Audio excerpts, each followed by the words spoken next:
محبوب کا ذکر کرے۔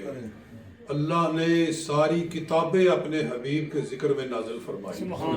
تورات، انجیل، زبور، جتنی پہلے کتابیں اتری ان میں جا بجا اللہ نے اپنے رسول کا ذکر فرمایا، اپنے حبیب کا چہرہ بیان فرمایا، حتیٰ کہ اپنے محبوب کے یاروں کا بھی ذکر فرمایا کہ جب میرا رسول آئے گا، میرا محبوب آئے گا تو اس کے یار کیسے ہوں گے۔ مثلہم فی التوراۃ ومثلہم فی الانجیل۔ اللہ اپنے محبوب کا اور ان آپ کے یاروں کا ذکر کر کے نا پہلے فرماتا ہے محمد الرسول اللہ، محمد صلی اللہ علیہ وسلم اللہ کے رسول ہیں، والذین معہ، اور جو حضور کے ساتھ ہیں صحابہ کرام ہیں۔ اللہ ان کی عظمتیں بیان فرماتا ہے، اشداء علی الکفار رحماء بینہم تراہم رکعا سجدا یبتغون فضلا من اللہ ورضوانا سیماہم فی وجوہہم من اثر السجود۔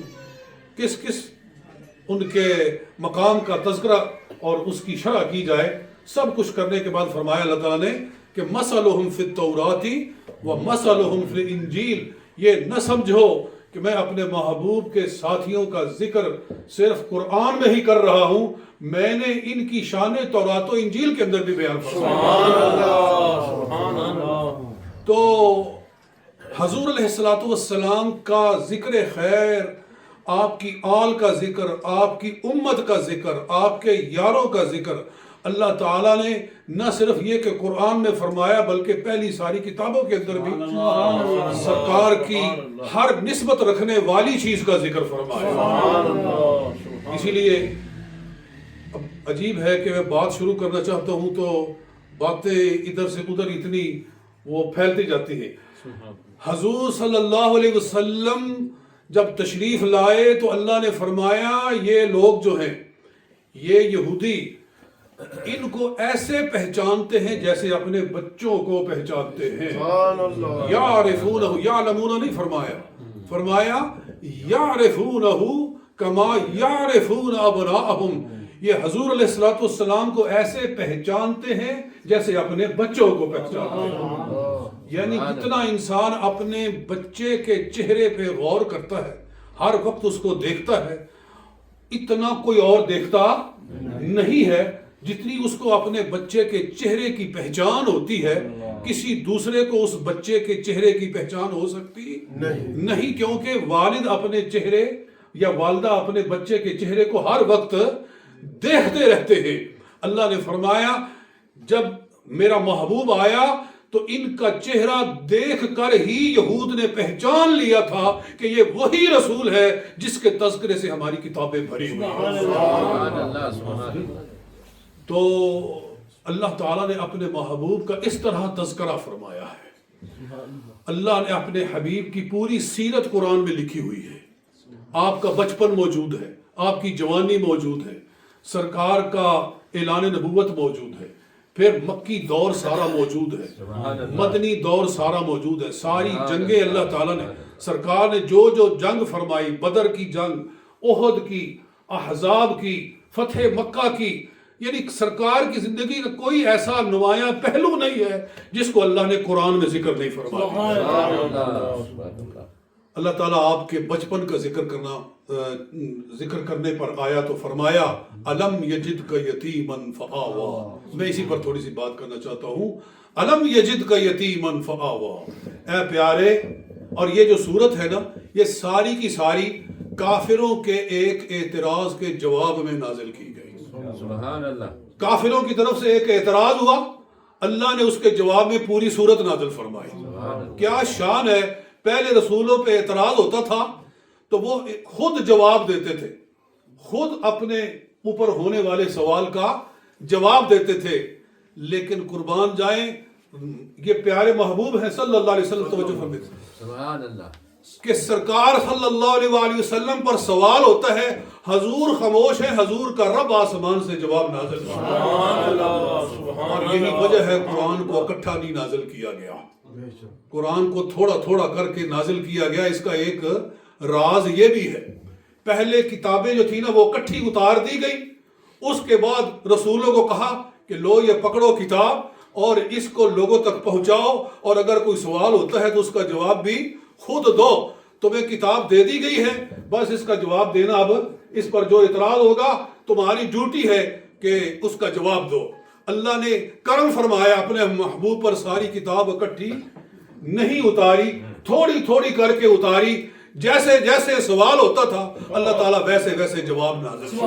نعرہ تکبیر، نعرہ رسالت، نور کی آمد، پر نور کی آمد، مدنی کی آمد، جانے جانا کی آمد، جشن عید میلاد النبی۔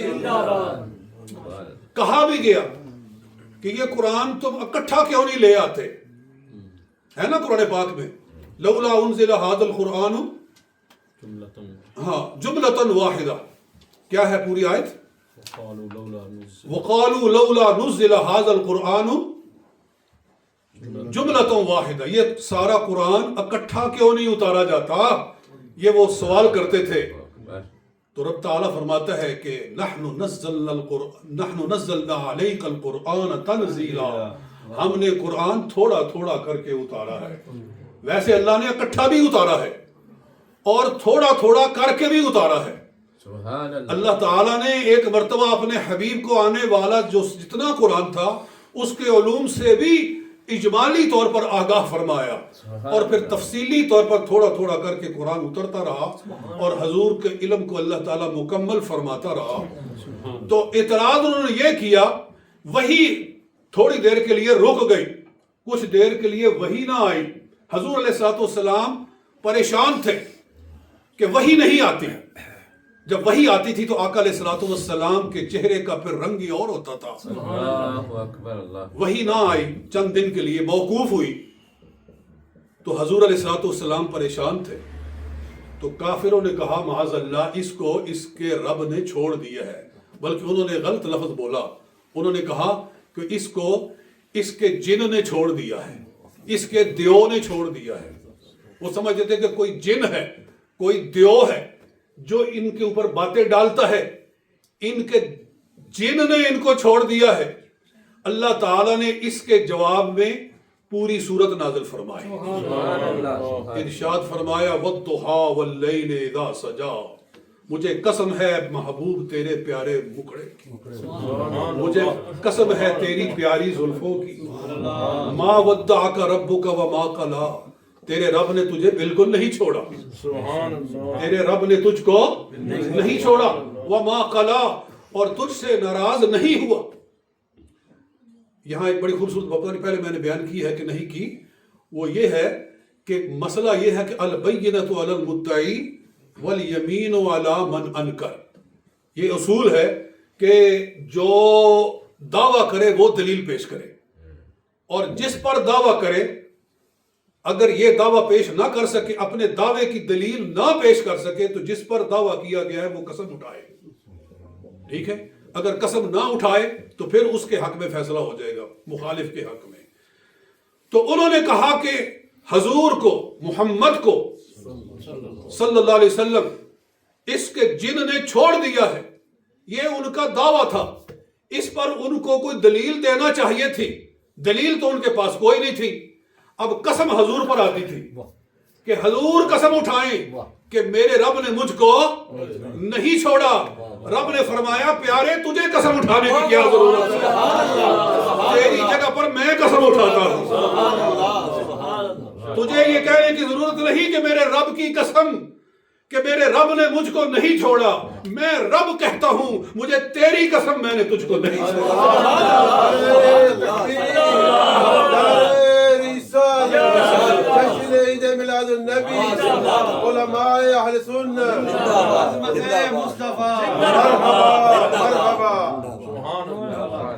جی حضور قسم اٹھاتے تو کہتے مجھے میرے رب کی قسم، رب نے قسم اٹھائی محبوب تیرے چہرے کی قسم، تیری زلفوں کی قسم، میں نے تجھ کو نہیں چھوڑا۔ جی اگر حضور فرماتے تو حدیث بنتی، رب نے چاہا محبوب تو بولے گا تو حدیث بنے گی، حدیث پر تو اعتراض بھی ہو سکتا ہے کہ ضعیف ہے جی، یہ جی کمزور ہے جی، یہ جی فلاں ہے جی،